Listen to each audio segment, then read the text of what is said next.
I need to get it from there. Yep. Aha. There Aha. you go. Hey, so you should be able to hear us now. Just before you were going to sleep, you can now hear us. Yeah, so I just need to...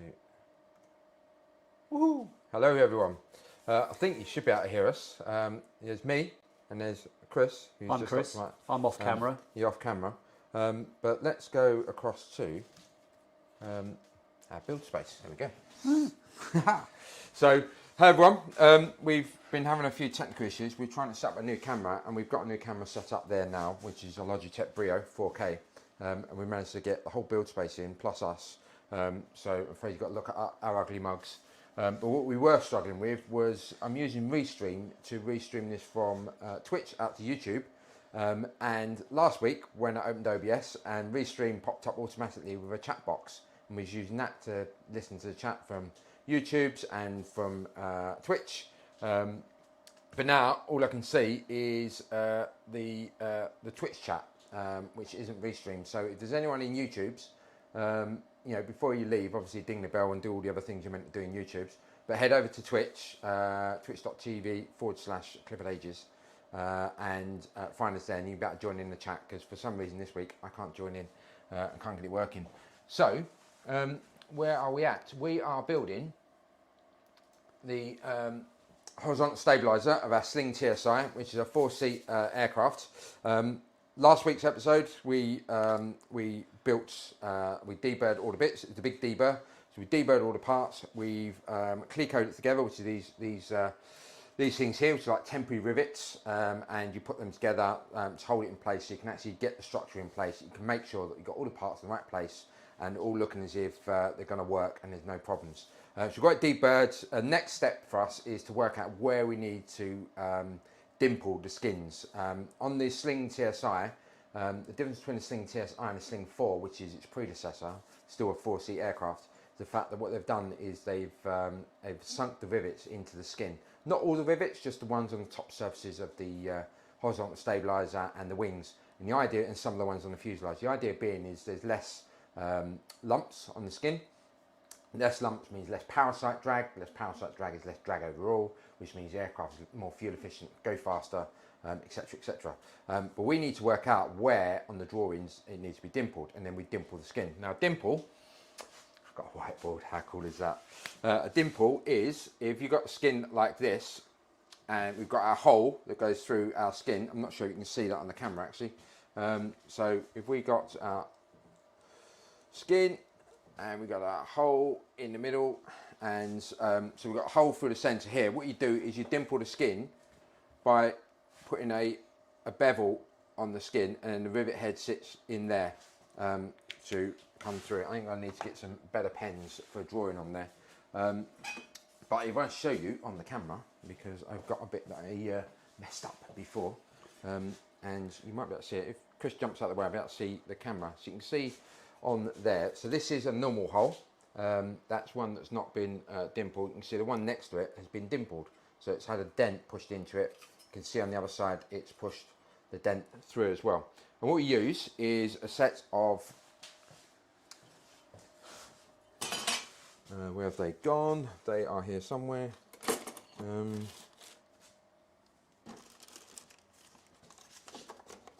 were here.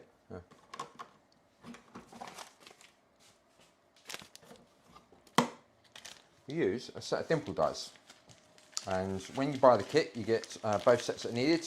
One is for the I've forgotten which size it was now. One is for the 3.2s and the other one is for the 4mm. So it's basically a formed and machined set, and this goes through the hole, that goes to the other side, and then you squash it with a clamp, and it pushes them together and dimples and puts that dent in the skin.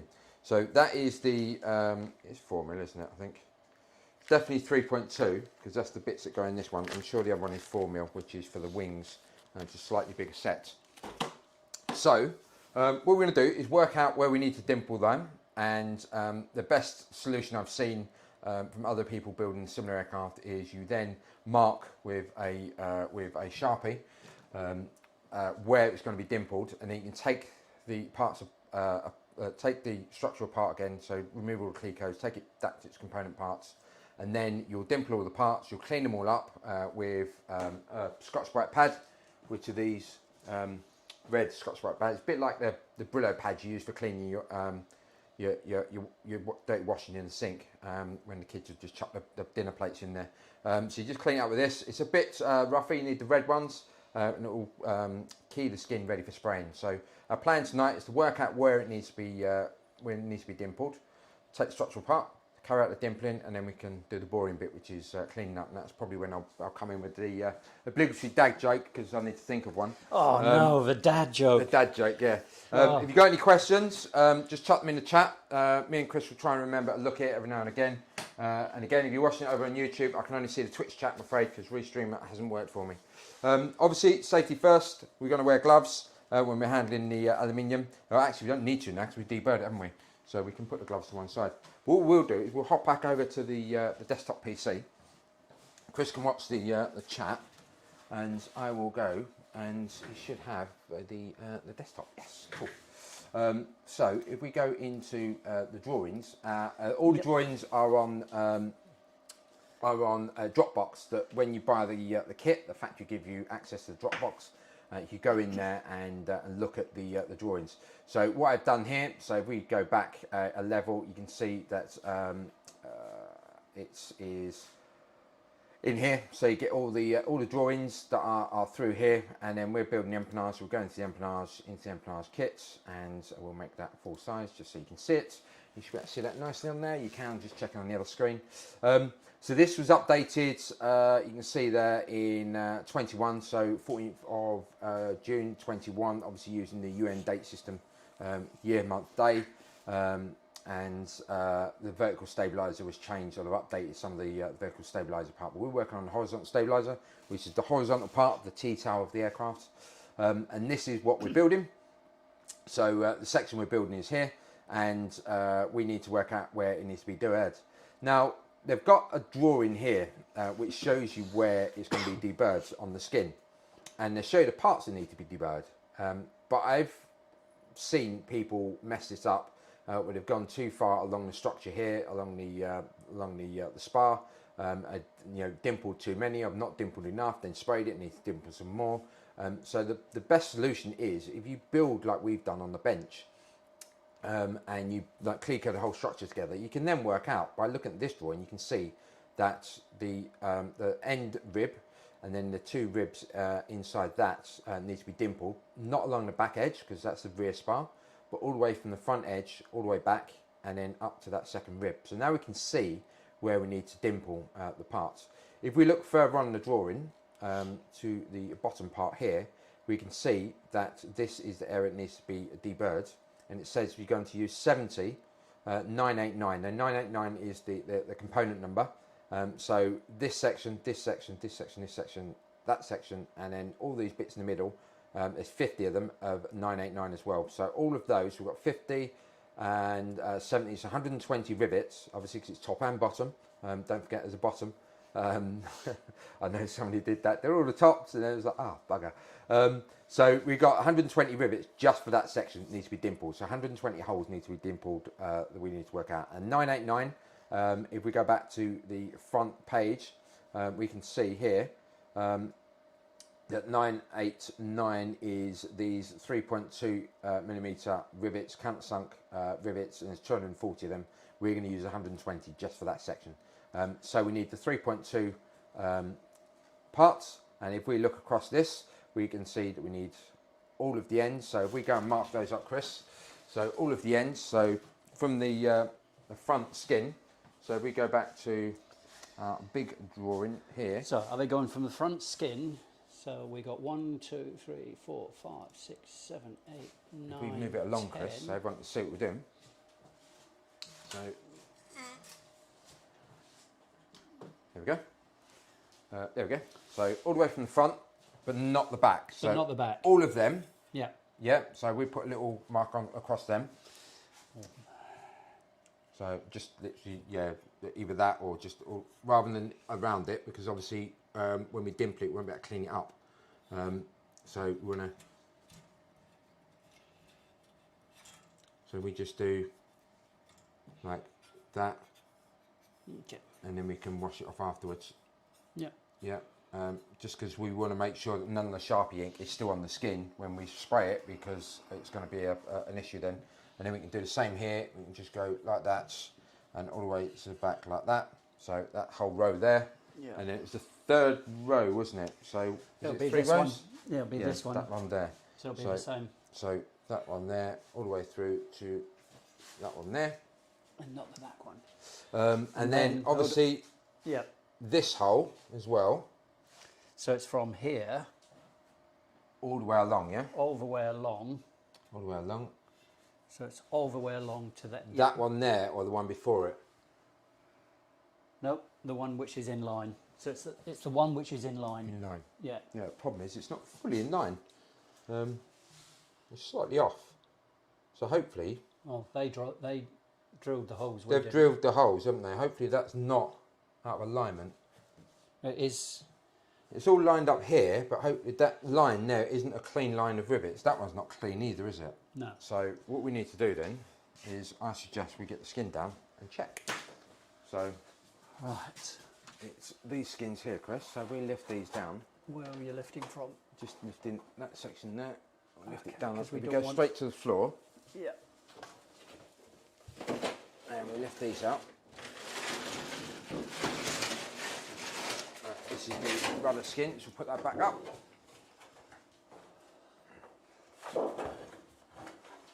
There we go. And we will take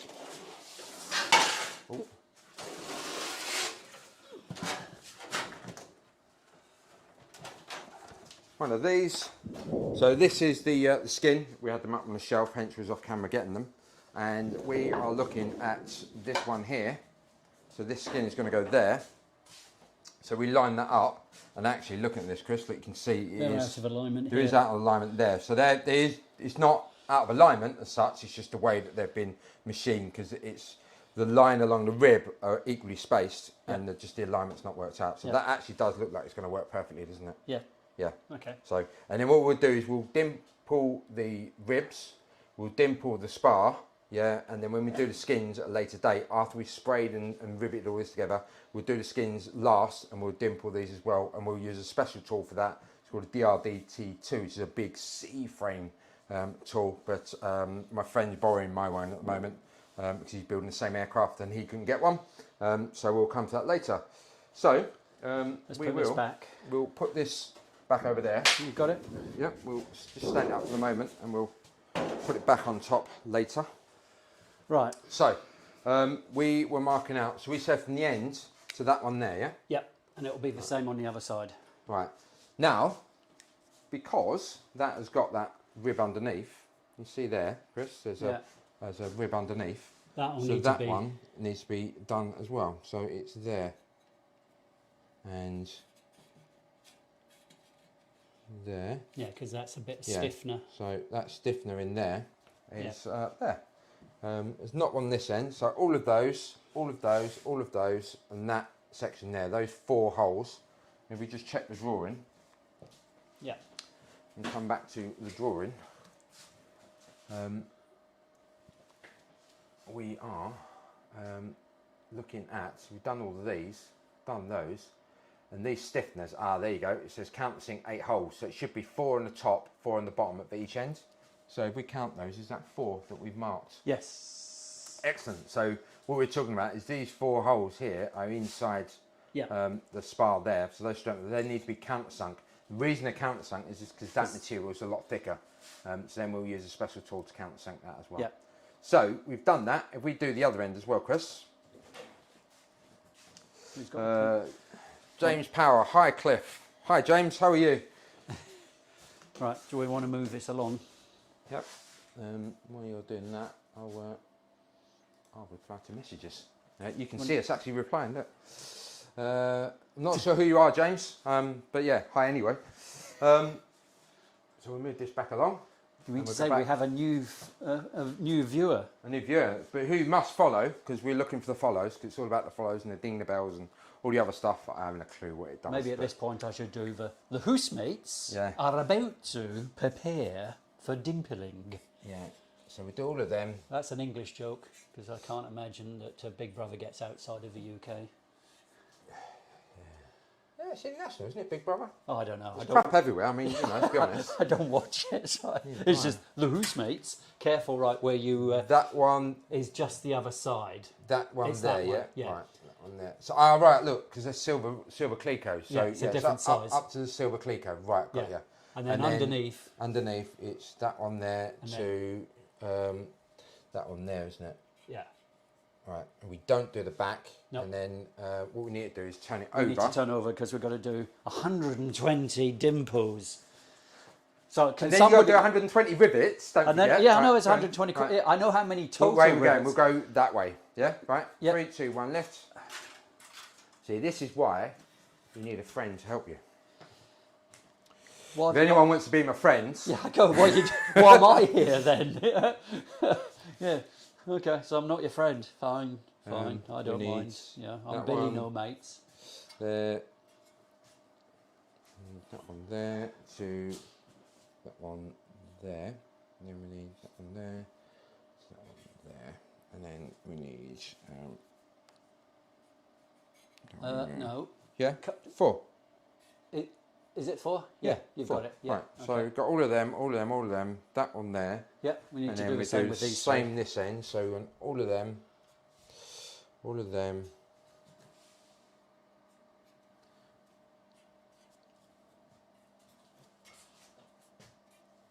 and then we need all of that up to that hole there. Yep. And we need that hole there.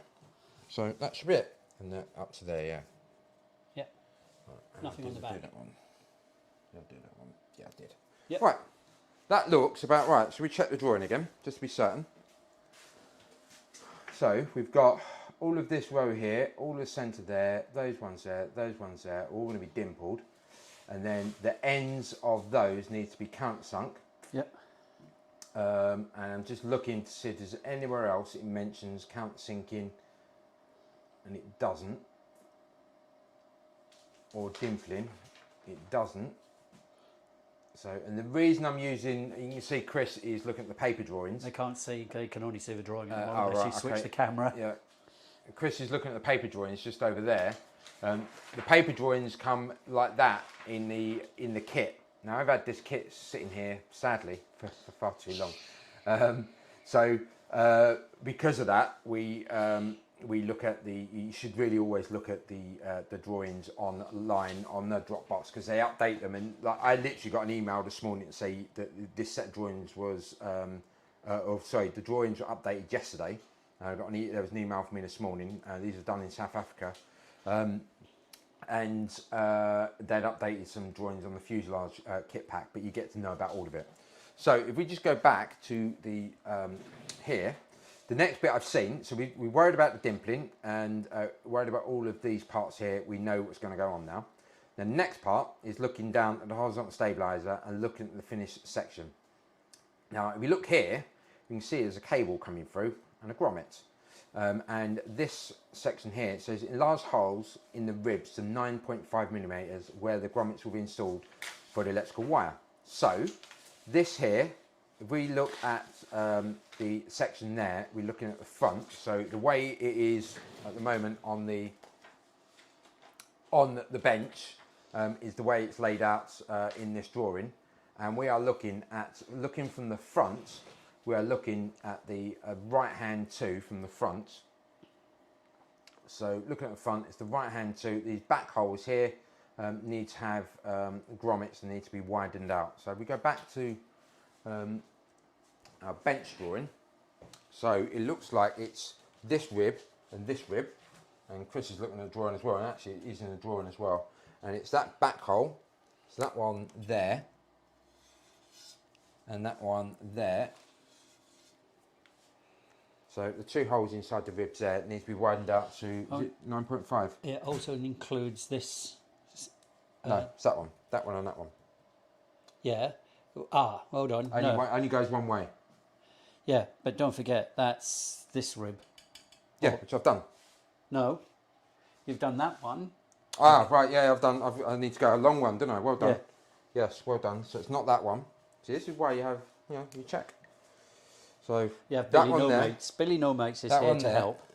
And that one there. Yeah. Right. Right. So if So we let's wash that just- one off. Of course, it's dried and I can't get it off now. So okay. have you got some? What have you got? Just use a bit of. Oh yes.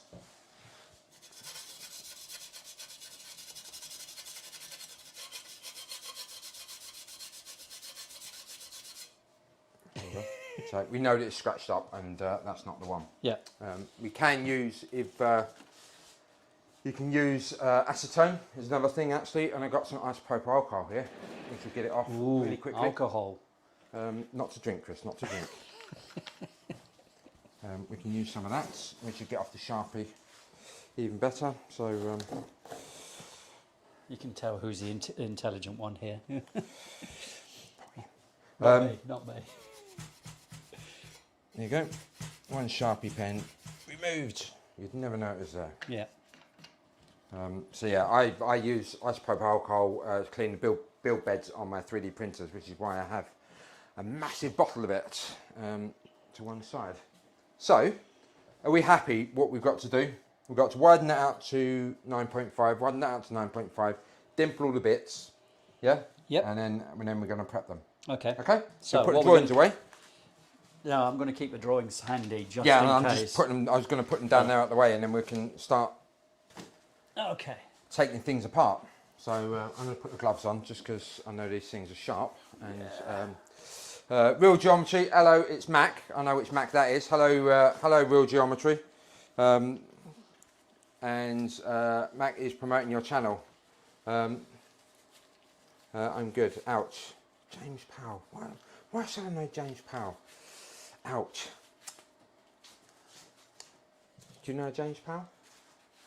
Nope. No? I was wondering one of your Jameses. You've got many of them work for you. So.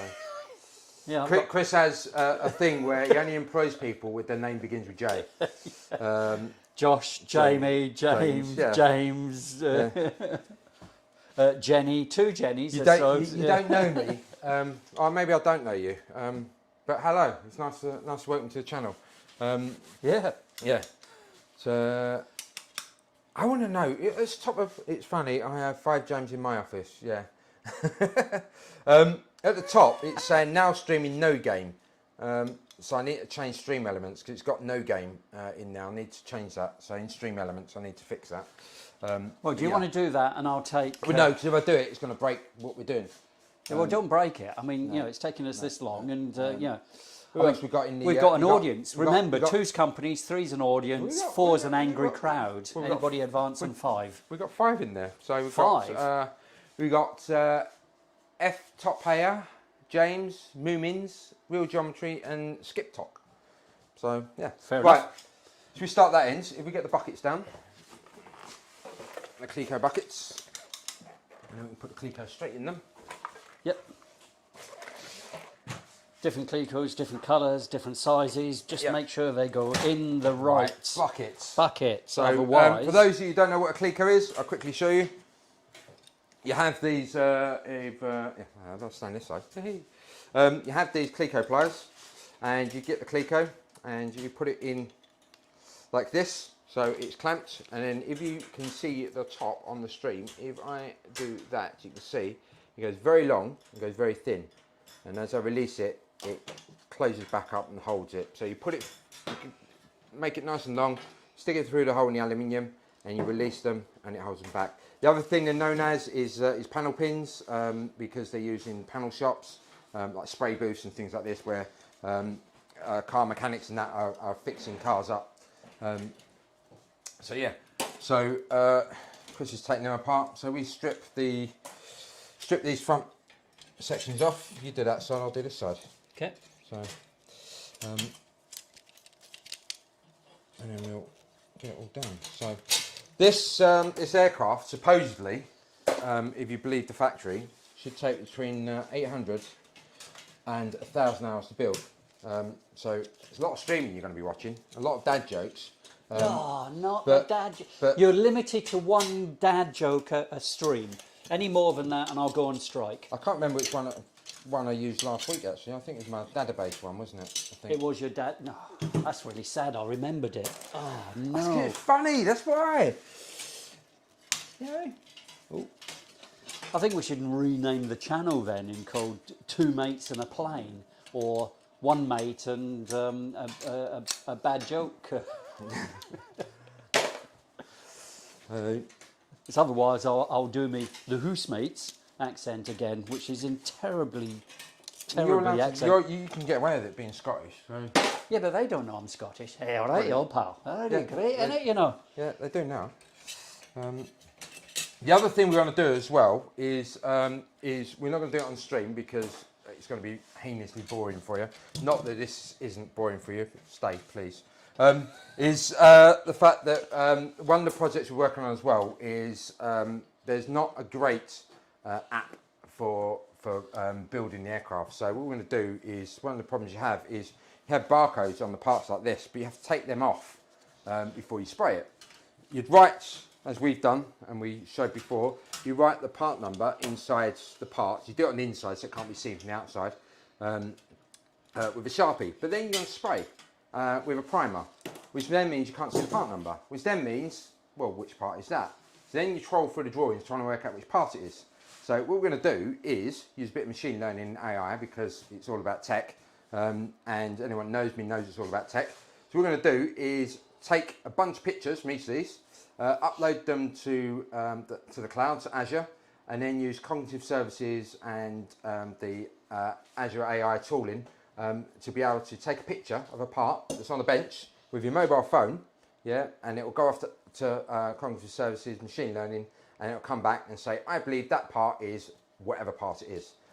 We've done it. I've written a couple of blog posts using Azure Percept, which is a special AI camera that Microsoft and Azure produce. And we did it with 2 parts, and it was coming back with over 90% accuracy, which for an AI machine learning model is pretty much, that is the one you're thinking about. But you need to take about 30 pictures of each part. So rather than you just watching me hold a part in front of a camera, we'll do that off stream while we're prepping them for spraying. So we'll carry on tearing this down if we match all the parts. And for those people who didn't understand any of that, we're just going to make it easy. Yeah. So basically, we're going to have an app that helps the builders to build the aircraft. So right. So you need to take that end off, and then we've got to take the front rib off because these need to be spar. Sorry, spar. Yeah. I'm just correcting you. That's just fine. Make sure we get the terminology right. Yeah. If you're going to ribs and spars. Ribs and spars. If you're going to learn to be a pilot, you've got to learn to come with the lingos. So Chris is doing his PPL, private pilot's license, so he can learn to fly. I'm renewing mine. I was flying today, and I had the great pleasure of being notified by my instructor that I'm now released for tests, so I can go and do my my general flight tests with an examiner, and hopefully in the next week or so get my examiner's rating back. Real geometry, just chatting. I think. Don't get you there. It might have been in contact, we missed it because we were watching the camera and not watching the chat. We did talk about trying to project it or put it up on the wall, but we haven't had time because, work and stuff. So yeah. So this time we've got to be a bit more careful now because this is going to start getting very fragile, and we don't want to bend these. We do not. Spars. Ribs. Spars are the front and back bit. That's the ribs. So. Anybody got gravy to go with these ribs? No, barbecue sauce with ribs. Oh, okay. Barbecue sauce, is it? Okay, fine. All right. Maybe we should become like the hairy bikers or something like this. Yeah. So 2 mates and a plane. Really? Hairy bikers? Did have hair once. Was in context. Well, changing your stream to a game. Just chatting, yeah. I think, just chatting would be good, wouldn't it? Do you not like our just chatting? Right, if you want to strip that down, I'll carry on ripping this one apart. Yep. Get these ribs out there. So if anyone has any questions about the aircraft, about the builds, about any of the tools we're using, then please do chuck it in the chat. If you have any questions after the stream, you're watching this on catch up in like 2 times where I'm going, yeah, how are you?" Remember, it's only live once, and you Yeah. really do need to be here for the live. Otherwise, you're not going to get the jokes. Yeah. But if you are watching it on catch up, because you know everyone likes to watch catch up and people have got busy lives with their families and stuff like that, putting the kids to bed, that sort of thing, then you know, you can find us on Twitter and you can ask questions there. So, what is that Clico holding? Don't need to take. Do you, No. Oh, I'm thinking to myself, why are these Clicos? And I've just why are realised. you taking this one apart? Well, because it all needs to be cleaned up and sprained. Okay, fine. But once we've done all the, don't we just want to assemble it just to make sure after we, just in case we bend anything. No, it'll be fine. You should. Yeah. Okay. I'm trying to remember why we put these in. I remember it so it's sat on the bench correctly. Okay. So.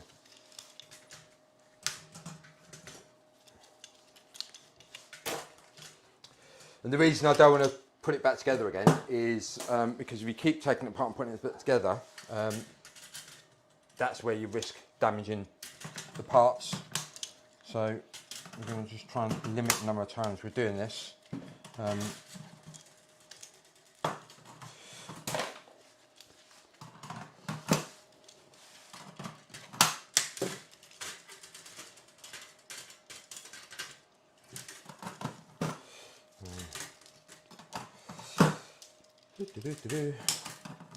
Got these here, isn't there?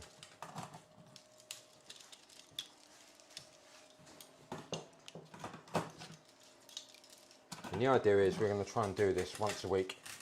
We'll just stream a couple of hours, either a Wednesday or a Thursday night, depends if I'm flying or not, around the world somewhere on the 787. So that is the plan. And then over the course of the next however many streams, we should have an aircraft.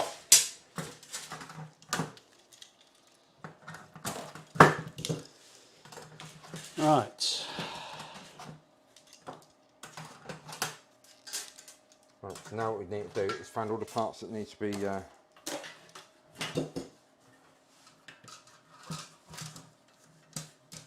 right, so we put this section down on the floor, out of the way. Right. That needs to be done. That needs to be done. So this section does not need any dimpling, so we can put that. Is your tea not cold after all of this? So, that So the doesn't bits need- that don't need dimpling, we'll stick out the way. We'll stick down there. That needs dimpling, doesn't it? That's fine. That so does those. They don't need dimpling. Oh, they were No, centre no, bits. they're the centre bits, yeah, and they're Yeah. offset. So, yeah. So everything else. But that one does need work on it because it needs to be drilled out. So we'll leave that on the bench. Okay, confused. That one doesn't. Nothing on that, nothing on that. Yeah, that's it. Should be them, them, these M1s. Where's the other one of those? Oh, there. Yep. Them, and them. Okay, Right. so that doesn't. So these are all the bits which will need dimpling. Okay. So The other thing get, to do is we have to doubly make sure which way we dimple. Yes, you dimple in. Yeah, I know, Yeah. but we're going to have to make sure that we actually. Oh, put it them on- ones. Yeah, but it's that's why you're going to go from the skin, Yep. from the pen. Yep. Yeah. Is we could see the pen, so it's the other side. Okay. Right. Yep. But we'll do that afterwards because they need to be drilled rather than dimpled. Because that's the fat Well- aluminium. You can't dimple that. We can dimple this. So what we need to do is get our Sorry, they have to be drilled, yes, not dimpled. not dimpled. They're countersunk with a countersink drill. So we get our tool here. No, that can't do it. It has to be done with a because it's the wrong angle. One of the actually, Chris brings up an important part. These countersinks here, the countersinks that are used and the countersink bits for the rivets are. I've forgotten the angle now. I can't remember if it's 100 or 120. It's not on there. It's. I think it's in the drawings. You have to countersink them. Doesn't say. I think it's 100 mil. I'm pretty certain it's 100 mil, and or the other way round, it's 100 or 120. But the normal countersink bits that you get for normal day-to-day job countersinking, with your countersinking a lump of wood or something like that. And what these tools are, there is 120, and you countersink this for the rivets at 100, or it's the other way around. I can't remember which way around it is, but you get the countersink drills. You need to get the correct ones. Make sure you get the right ones. So this is how our rivet squeezer. This is what we're going to use. I took the pin out and I put it in here because it was at risk of falling out. So we get that in there, and we're going to squeeze the metal between the two. And what we need to also make sure is, if I come around to the camera, The filed off bit. is, Chris jumps out of the way, there you go, so I see it, you'll see that there's flats filed off on there. What I actually did is I did it on the grinder and just held it with a pair of pliers. Did it slowly so I didn't get it too hot, because if it gets too hot you can start to anneal it and change its properties. So what I've done is just put a flat on there, and the reason being is because when I started this I countersinked the very first parts, and what I did was didn't notice that because it was round, it was damaging the inside. I'm not sure it can come out on camera, but you can just see at the bottom of the hole in there, it was damaging and denting it out, and you can see it on the outside where it squashed it and caused it to be rounded out, and that's because I didn't file a flat. So very, very important that you file a flat on your countersink bits. Both sets. I've only done it on one so far because that's the one I need to use. So what we'll do, we grab our, not that one, we use the other one, because that will go on there.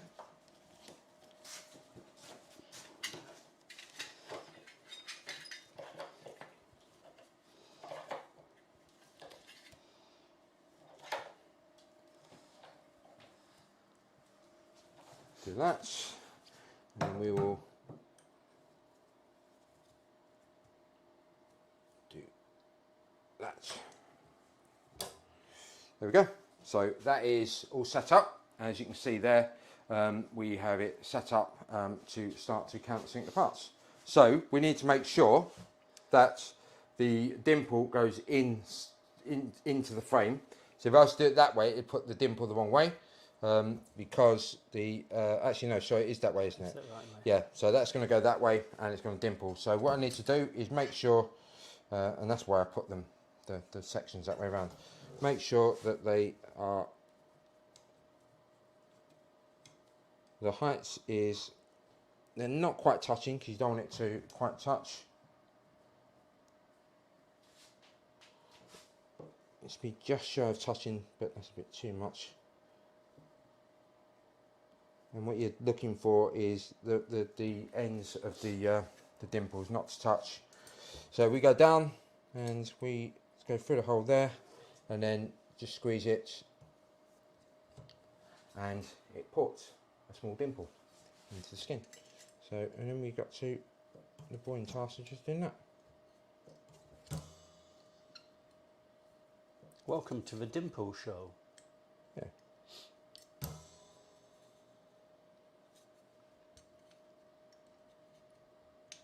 We will be having votes of 1 to 10 for the best dimple.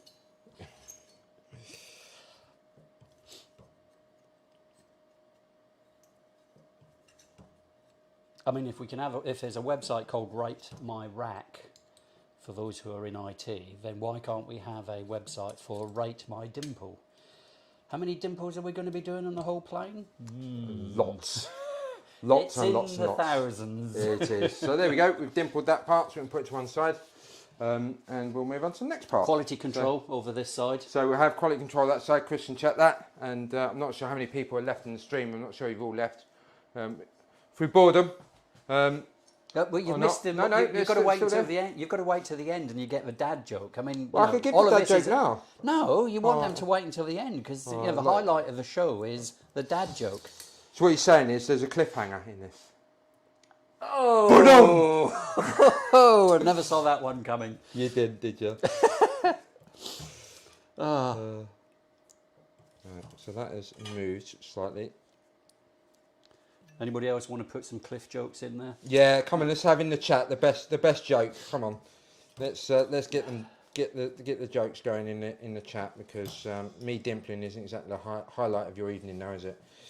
So what I've noticed I've done wrong here is I put it too far that way, so we move it that way. Yeah.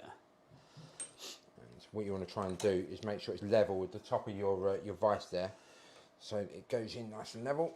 So that was awful, says Real Geometry. Well, what? You know, I'm a dad. I'm allowed to have, you know, dad jokes. So, Any Pythagoras jokes then? If we're talking about geometry. what are we doing here? So, Slow down, just... no, I got it. Yeah? Yeah, good. I mean, this is not a rush. Yeah. No, it's not, you know. There's not a race to do this. It's definitely not a race to do this. And we're going to turn that. And there we go. That one as well.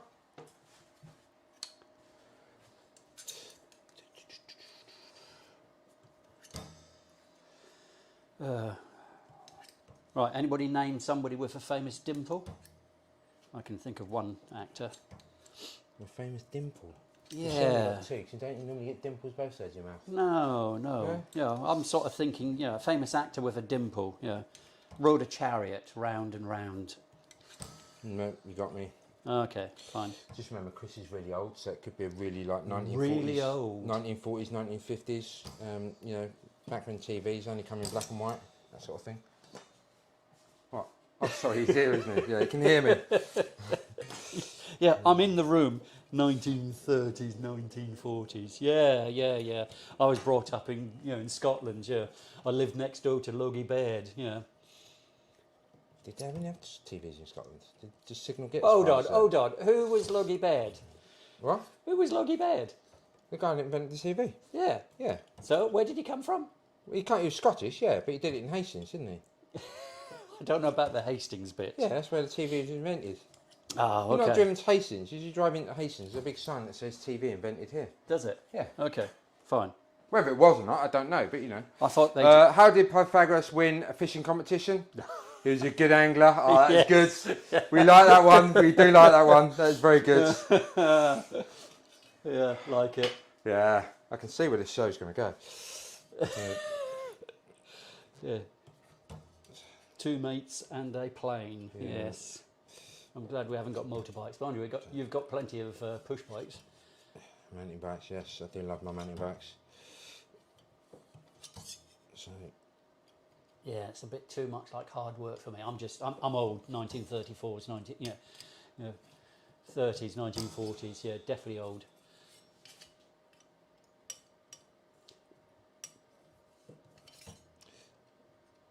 so you can see why this aircraft takes hundreds of hours to build.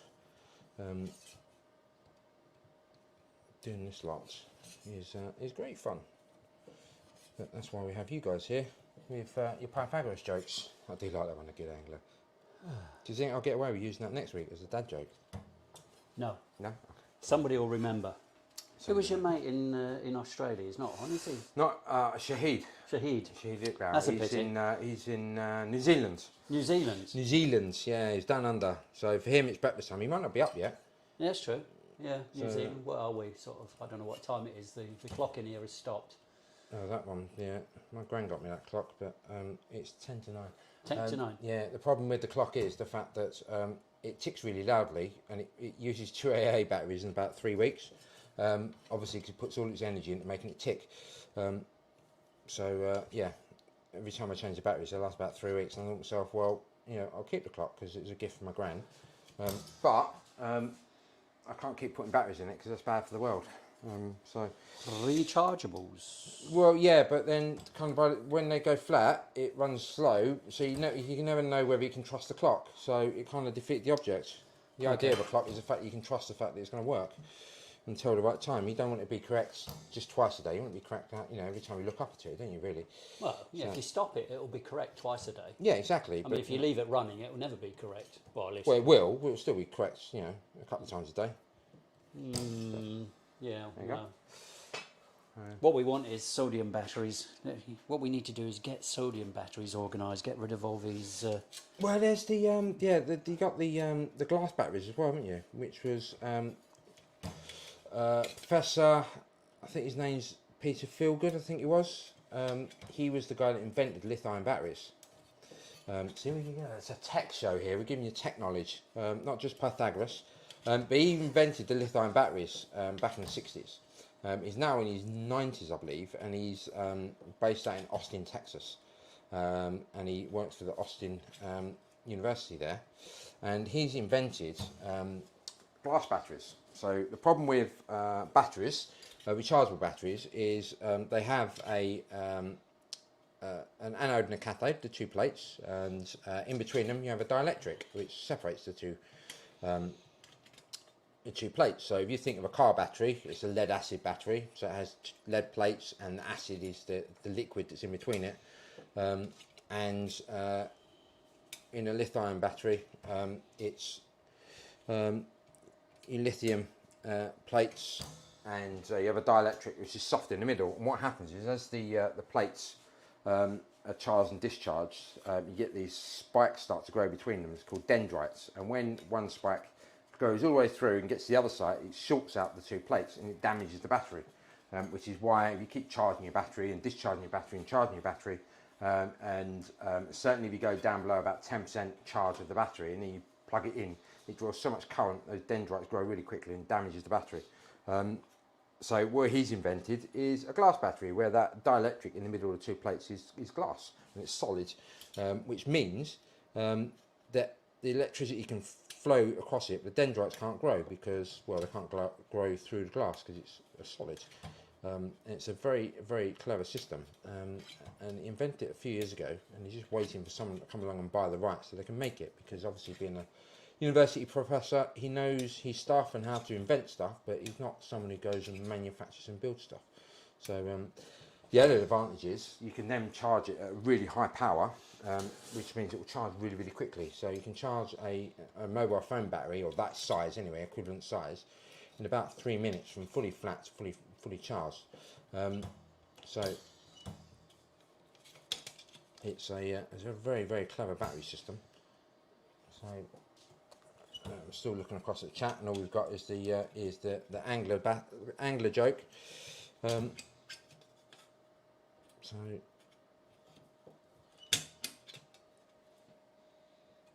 there you are. Maybe they're not listening to us now. Maybe I got us on mute. It was you. I'm blaming you. You're blaming me. That's okay. Well, fine. That's all right. Just remember who's doing the quality control at the moment. I've had no rejects yet. No, you haven't yet. Yeah. So far, as Homer said to Bart in one of the cartoons, yeah, how's your day going? No, it's all looking good.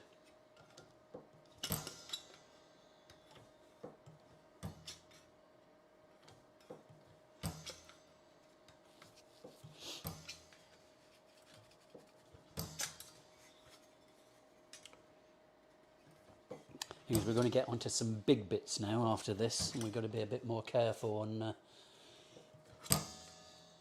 getting them lined up.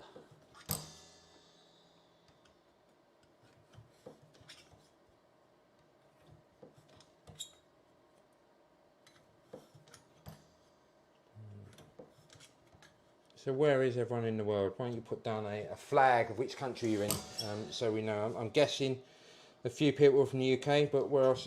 Everyone else. Why don't you put down a flag, or if you, I'm not sure. Twitch chat allows you to put flags, but if not, then type where you're from, and let's find where everyone is in the world, which time zone they are. I know Shahid was in last week. He was in New Zealand. I'm not sure anyone can beat him for being how far away and still watching the stream. I'm guessing there's a few people here from the US, maybe even South Africa from the factory, and they come to laugh at how wrong I'm doing it. And if you are from the factory, I'm doing it wrong because I'm reading your drawings. Ha ha. We better not be doing it wrong, because there's a lot of effort gone into this. Well, not so far. Yeah, it's doing all right so far. Doing all right. Yeah. Doing all right. I mean, it's amazing. You have to be, you have to understand technical drawings. You have to understand a bit of metallurgy. You have to understand a bit about tools. So there's a bit of chemical analysis as well, sort of cleaning up. Basically, you just need to be good at DIY.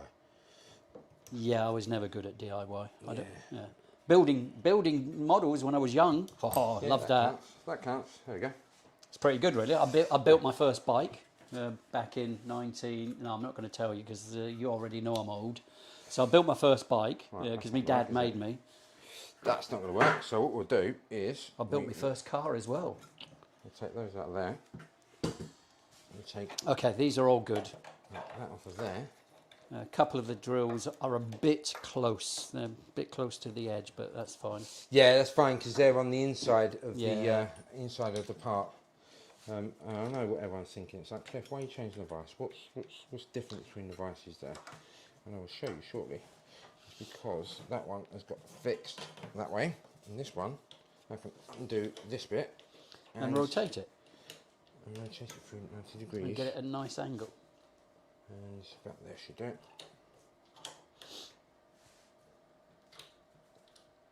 Still no updates from a good angler There must be someone with a better joke than a good angler. or somebody who can actually type hi. I think they've all just stopped listening to us, Matt, Chris. So Are they? yeah, I reckon so. Yeah, I reckon Oh well. so.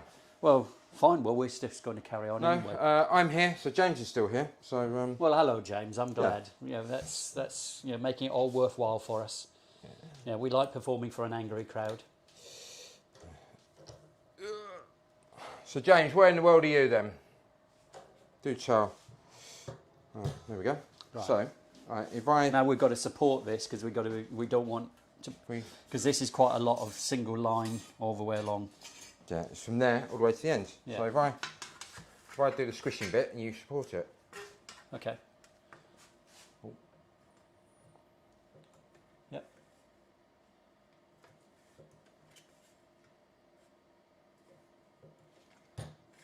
Pythagoras wasn't a mathematician, he was a scientist. Oh my God.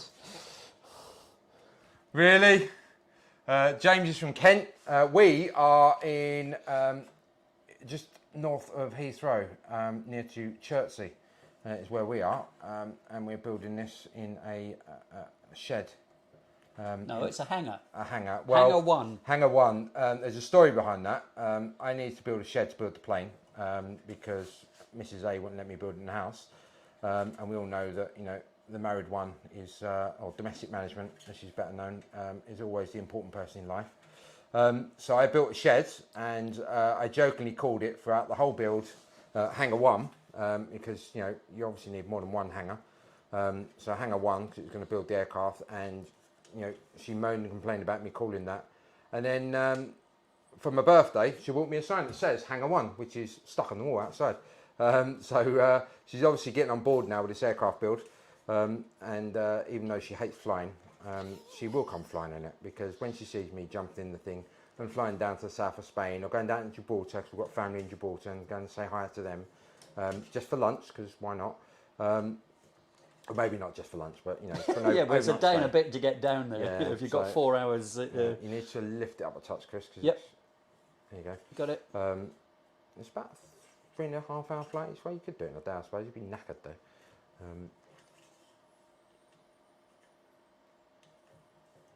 So as you can see, this build, they do say you can build it on your own, but I think you do kind of need Okay, a friend. You probably need to go the other side now, Chris. I do. So, nice. Yeah, Nice is in south of France. Yeah, as I know, I've flown there quite a few times. It's a really nice place in Nice. You need to lower it a touch, Chris. I'm not sure if that's what you meant there, James, but I thought it was quite funny. So,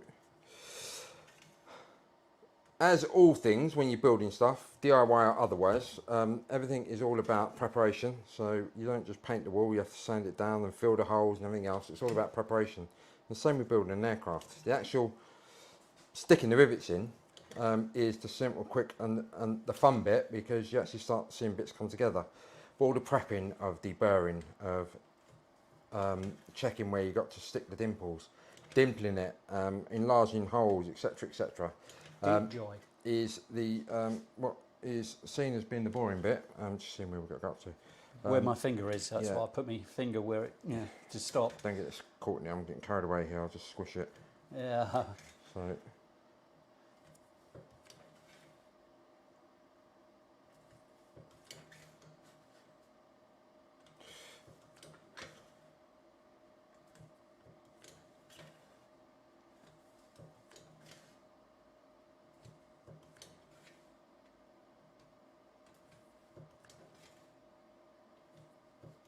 Okay.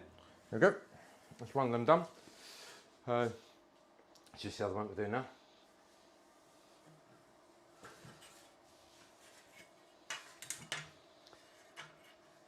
Yeah, it's looking good. Oh, hold on. Got it. You got it? Yep.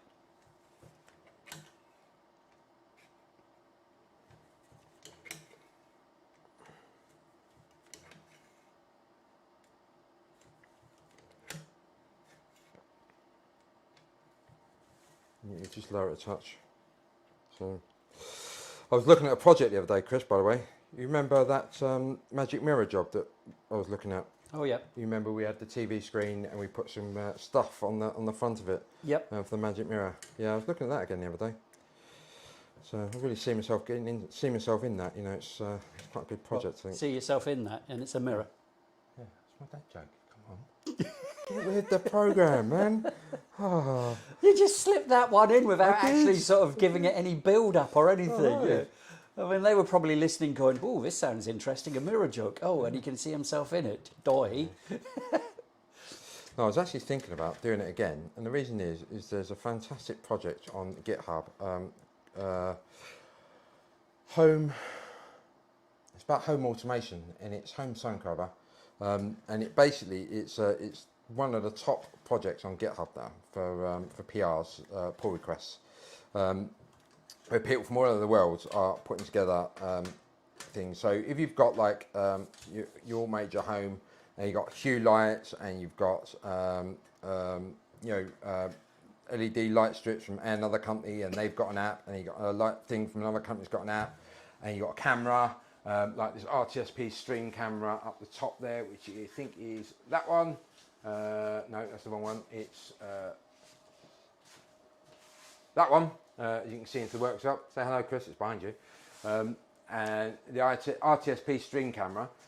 Obviously, that's got its own app as well, because you need to have an app for everything these days. But this HomeKit, I think it's called. That's the name of it, or is that the Apple name for their one? I think that's the Apple name actually. But anyway, if you used to Google it and look at it, or Bingle, or Bing, or Yahoo, or Ask Jeeves, or DuckDuckGo, whatever is your search engine of choice, and you look it up, you'll see the fact that you can use a Raspberry Pi. You install this Docker image, because it all runs on Docker, and then you can, rather than having lots and lots of apps, you have that call out using either Bluetooth, LoRaWAN if you've got LoRaWAN stuff, which is pretty rare for home automation stuff, but most of it is on the 2.4 gigahertz frequency, so which is why you have to cheat your phone into talking to it. So, and then you have the one app on your phone which talks to the Raspberry Pi over the network, and then controls all the things and does all the stuff. So it's much better. So what I was thinking of doing is a few years ago, a project for Chris was looking at for his company was we had a magic mirror, which was basically a 17-inch screen, Chris. Yep. In portrait mode, and we stuck some plastic on the front. It's like mirror plastic, so it's like when you look at it, it looks like a mirror, but you can see from the other side. And then behind it was the monitor. The monitor shone through the mirror when it was turned on. And that, but I thought we could do that and have that on there, and then have it such that it was a touch screen as well, with a a photo sense touchscreen, and then that way we can have the whole home automation of the lights and stuff around the house in there, and obviously then push that back into the repo, and let others build the same thing. I just thought it'd be a fun project to work on, and I can really see myself getting into it. So, are we done? Are we done with all the bits and stuff? Yeah, we are. So these So, ones need these to be... ones, yeah. we can Cleco this together again. Well, hold on. Before we start Clecoing anything, we need to do that. And That goes And like- then we need to like- also... Right, so that goes like that. So I've just put it on the inside like this and lining it up, and we can see the fact that these last 4 holes, so we need to drill through that side. So if we get the other Sharpie pen, because we've got a black one as well, and we do there and there, so we've marked that one, which means these are going to be the same, this end. And then this one goes that way round, and it's the same there, so they're going to go through these last 4 here. Yeah, they're marked up on the other side. Yeah, I know, but I'm just making sure we go through. So we're going to go from the side with the black marker pen on Okay. through to the other side. There you go. So they're marked up as well. Yep. Right then, so we got those. We've done all the dimpling of them bits, so we need to drill out those 9.5mm bits. So if we get rid of this, we don't need this anymore. So it's these two which have the... What part is all this for? This is for real geometry. This is for the horizontal stabiliser. So if we get the model, which we made earlier, we're both Blue Peter fans, obviously. This is a 3D printed model of Sling TSI. I haven't stuck the spin on yet because I need to paint it. And this is the empennage. So this whole section here, which is the kit we have at the moment, we're building. Horizontal stabiliser is this section here. So we have the horizontal stabiliser. We have the elevator, which is at the back of it as well, which is the bits that move up and down. Actually, the horizontal stabiliser, the whole thing moves. And then we have the rudder and at the back here, and the vertical stabiliser, which is that bit there as well. So that's what we have, and that's what we're building. So great question, keep them coming. We'll put that over here out the way, and then we need to get a drill for there. We need to get a 9.5mm drill. Let's just check that what size we've actually drilled it. So we've got a set of vernier calipers here, and I always take the battery out. The reason being is because it quite often just turns itself on, because they're only a cheap set, and it turns itself on, and the battery goes flat. So we'll zero that, and then we will just measure the hole. Yeah, so 6.5mm is what it's drilled at the moment. So you might be able to see that. There, 6.5mm. So we need to drill it out to, what was it, Chris? 9.5. 9.5. Right, so we need to drill that out then. So Because it will have a cable and a rubber grommet going through it. it will. So we need a 9.5mm drill. Yep. Now, I went a bit crazy and bought loads of drill bits, because you do need quite a few, and there's a list in the kit that tells you which drill bits you need. So I will look through here and just see if I've got a 9.5mm, if it's one of the ones I bought. I bought a lot of my kit from MSC. They're online, an industrial company, and they ship them to you. A fantastic company. I've not got a 9.2, I've got a 9.4. You sure it wasn't 9.4? Ah, the flappy part says real geometry. Yeah, possibly. 9.5. So as per the latest drawing, it So says we go back to 9.5. there, and where does it say? It says 9.5mm. So we're looking at that bit there. Is the bit where it says 9.5mm. We've got a 9.4mm drill in here, which is close enough, 0.1mm. It's just for a grommet at the end of the day, so it doesn't need to be spot on. And obviously when you go through with a drill, it always makes the hole slightly bigger. So that's 3.1. That is a 9.4. So there we go, here's a drill. So let's put all those back into there, where they come from. And we need this drill out. Yep. So, need that drill. Need the battery drill.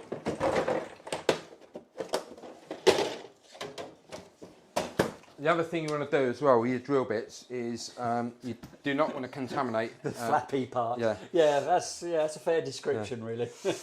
You can get the cheap jobber drill bits because it's just aluminium. It's quite a soft material, so you don't need to go and get the HSS. the tungsten carbide bits and stuff like that. You don't need that for aluminium. It's a soft metal, as you know. But what you do in 110% make sure is these drill bits are brand new and you've not used them on anything else, certainly not another metal. Back to what I said before about files and things, you only ever use the files for the aircraft build and the aluminium that your aircraft is built from. And the reason is you do not want to cross-contaminate. If you have a bit of steel on there because you went and drilled a bit of sheet metal before for something else, that fragment of metal from your file or your drill or any other cutting components you're using, like the disc, grinding disc, etc., can impregnate itself as you cut your aluminium, your aircraft aluminium, and then that will be a corrosion point. Dissimilar metals corrode each other, and it will just be a point of failure in the future. And what's the point of spending tens of thousands on building an aircraft if just because you couldn't be bothered to buy a new drill bit and just keep that drill bit just for your aircraft, you ruin the build because of that. So we're going to be flying it, so yes. Yeah. we're very closely watching this. So that one there. So we will over the edge of the bench. Safety And, goggles. Safety goggles. Well remembered, Chris. Yeah, safety first. We are on a stream after all, and I do have some safety specs here. I promise you, somewhere. I'm going to stand behind the big firewall and. Can I just close my? Oh, there's a safety guard. Why didn't you say the safety guards were on the bench? You knew you could see them. Well, nobody's Can't watching. see Nobody's what you're watching. doing right. No, they can't see. That's why we left the drawings up. Ah, There you go. Well done, Real Geometry. I was Dolly. looking for the safety specs on the bench, so we got safety specs. Like I was saying, so we got the drill bit, and you want to make sure it's brand new. So we've got it out the pack. It's brand spanking new. We've got 9.4mm drill bit. I know it says 9.5 in the drawing, but in the day it's a rubber grommet with a cable. So this will do the job. Got my safety specs on. I've got my battery drill. So hanging it over the edge of the bench. I'm going to support it as best I can without drilling through the bench. Right, and we're going to do that with bits on there. Obviously, we've now created a burr, so we will now use a deburring tool to deburr that as well, which Chris can do. And it's that one there as well, isn't it, Chris? So it should be 2 parts, 2 holes. Yep. Yep, so we do that one as well. So.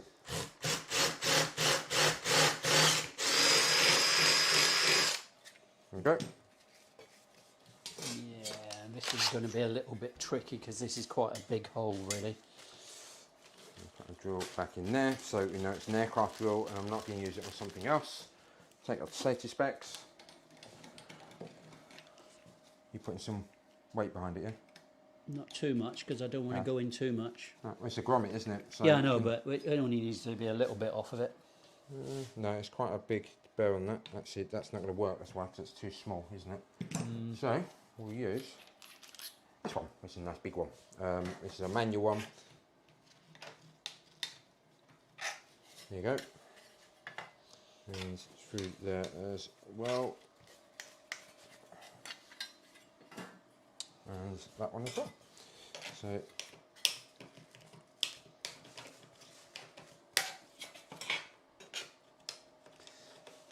You want to see what's going on right now?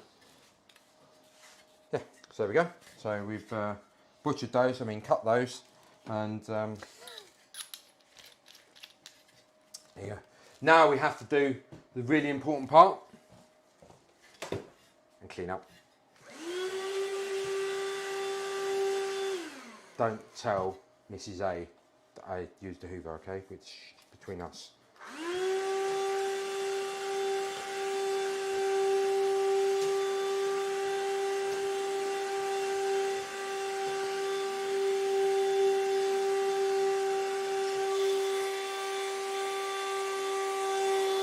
Shows another man.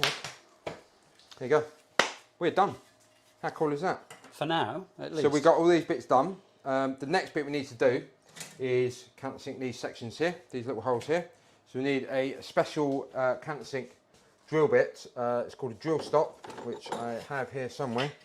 One of these. There we go. And this is a drill stop.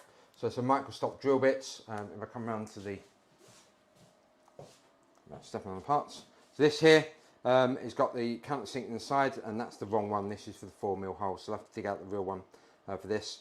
And as you can see, what you do is you plunge down into the material and it comes through. This is obviously set too high because that will drill all the way through the component. So what you do is you push it down, release the locking nut there, and you pull that part and you wind that in until it engages until it's gone even further. So we need to wind that out, and when you plunge through, you can see there it's now coming through a little bit less. So the important part is you need to get this, and it's called a micro stop because you can control it really fine. So we need to get this set to the correct depth, and then we put the lock nut back to it, and once it's set, that will be set then for the rest of the build of the aircraft. It's a good idea. You need two sizes. You need this size, which is the that's the number 21, which is the larger of the two, the 4.2, the 4mm, no, 4.8, isn't it? And then you need the smaller one as well. So as I got recommended, it's best to have two of the cages, one each size of these in. That way you can set the depth and just leave it set at that for the whole build. So I've got that one there, and then I need to find my other one, which is this one here. This is and there you go. Remember earlier I was saying about the angle of the bits. These are all typically 100mm, and the bits you need to get and the countersinks is 120. The only place I could find these pretty much in the world is a place called Brown Tools, based out of it was out of Brown Aviation Tools Supply Company, and they're out of wasn't Dallas, it was somewhere like Tulsa or something like this, so in America. So I ended up having to get these, buy these and get them shipped. So there's two sizes. So you need a number 21 and a number 30. So 30 is the smaller of the, smaller of the two. So that one there should be the correct size. And the reason it does look like it's bigger is because it's got some wax on the end of it. So this one here should, it's not going to go through there.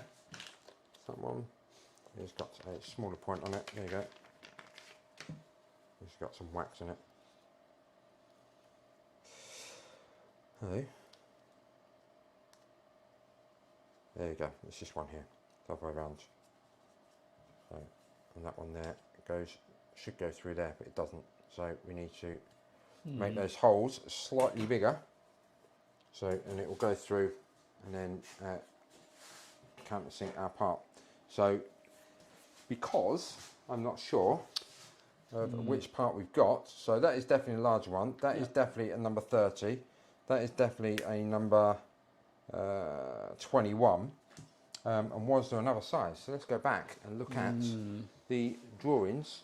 So if we go back to our kits and we look through the drawings, if we go back to, I'm going to take these off and back to the introduction, and this here is the introduction set, and we make this bigger.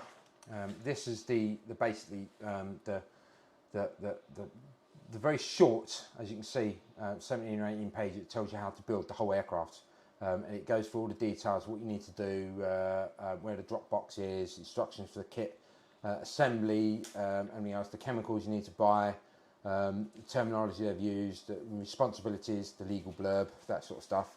But what they do have is a list of all the parts you need. And it just says there, countersink bit, 120 degrees, but it doesn't say which sizes you need. It gives you a list of the drill bits you need, and it says 9.4 there. Which is why I bought a 9.4mm drill, even though it says 9.5 on the actual drawings. So we've got a power tool, we've got all these drill bits, we've got the Cleco fasteners, assembly wire. So we've got all of these parts, but we have the countersink bit. We have a 30 and 31. It tells the workbench space. It explains the part numbering system. So WG for wing, rib, 0, 1, whether it's left or right, that is an X if it's both.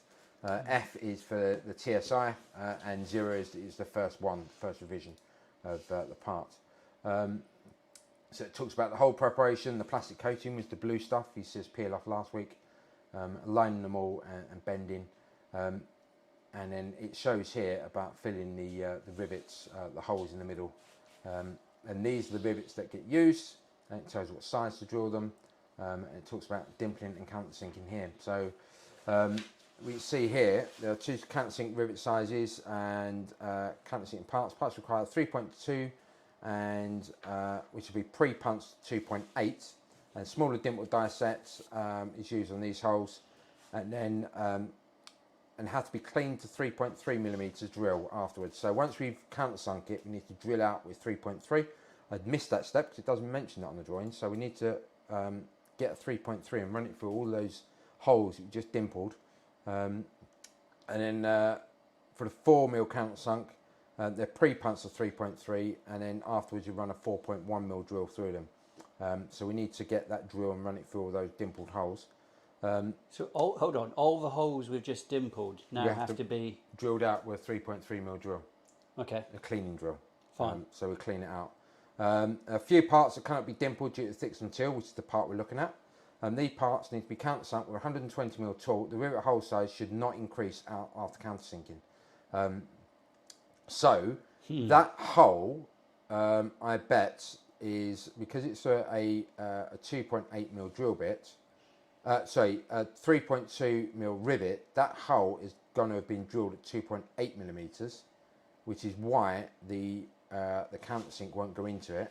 So I'm guessing that we need to drill out them holes to 3.3mm and then countersink them. Hold on, go back and read that again. It says here there are 2 countersink rivet sizes that require dimpling and countersinking of parts. Yeah. The parts that require 3.2mm countersunk rivets, which is the bit we're working on, will be pre-punched to 2.8mm. Okay. The smaller dimple die set, which is the one we use, should be used for them. After dimpling parts and skins, the holes will have to be cleaned with a 3.3mm drill. Okay. And the idea is a little bit of clearance for the rivet to pass through. Yeah. So I'm guessing. So all of these get drilled to 3.2. 3.3. Right. So these. I'm guessing they're 2.8. Yeah, because they're going to have been drilled. If we take this 120 number 5. Yeah, it doesn't go in. It goes in there. Yeah, but it doesn't go in the first 4. Exactly. So we just. I think that's 2.8. I think if we, and this is the sort of thing that you'd kind of wish they'd put on the drawings, and it's one of the reasons why I'm making this video series is the fact that once we've built this horizontal stabilizer, I'm going to edit this down into like a 10-minute video. Don't run away, don't hide. You want to stay for the dad jokes, and then it'll be edited out. Yeah, when you're, you can't even see me. When you're watching this to watch the build, you'll be able to just watch the bits where we've realised we've messed up and corrected it, or we're about to mess up and we catch ourselves, or a bit like this where we're having to do a bit of investigation to work out what it was. So I'm just going to measure this, as Chris was showing earlier. This is the smaller of the 2 countersinks, and it fits in the larger hole. So that must be the fact that they was pre-drilled to 3.3. So we measure these ones here. We can measure that. If you measure the end of that. There you go. So we measure the end of that. That is 3. That is 3.2, yeah. Which is what you'd expect. It will go into the 3.3 hole. Yep. This one here should be, what was it on that one? It was drilled out to, it's going to be drilled out at 4.1, so we expect this to be 4-ish. Oh man, come on. And it is 4, exactly. So that means that these holes should be, I'm guessing, 2.8. And they are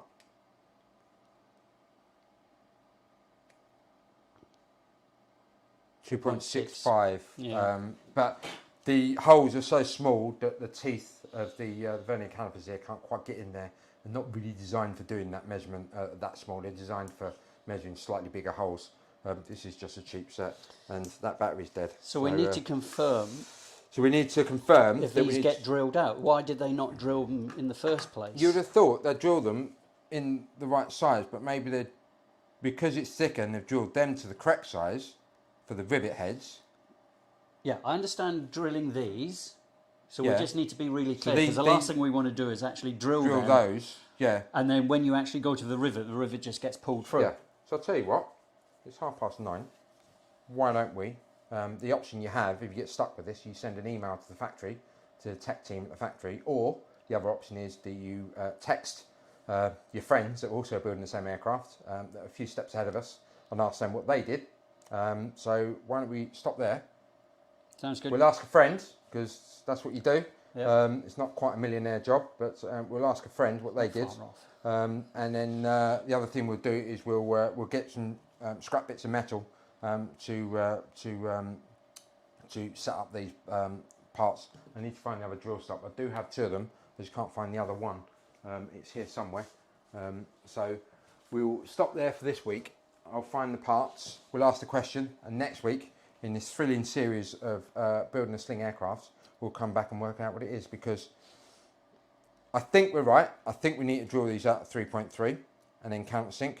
But as you're right, Chris, I mean, this is only a cheap component. It's probably a few dollars to get a new one, but it's in South Africa, the factory, and it takes months for parts to get here at the moment with bits missing all over the world, and people are missing their shipments. So rather than mess it up and we can't go any further with this part of the build, for the sake of asking the question, we'll ask the question. So there you go. So I think you have to put a compilation of dad jokes in. I will geometry. I think I should. I think when I edit this, I should keep the dad Don't jokes in. encourage him. Just don't encourage him. I think we should do that. Yeah. So I think we'll call it a night. We'll stop there. Thank you for coming along. We'll be back next Wednesday or Thursday. We're not sure yet. We'll put it out on Twitter. If you follow us on Twitter, I'm at Clifford Ages on Twitter, and Chris will be. You'll find him at Future Software. Tweet us, ask us questions there if you have any. Otherwise, enjoy the rest of your evening, and thanks for coming along. Good night.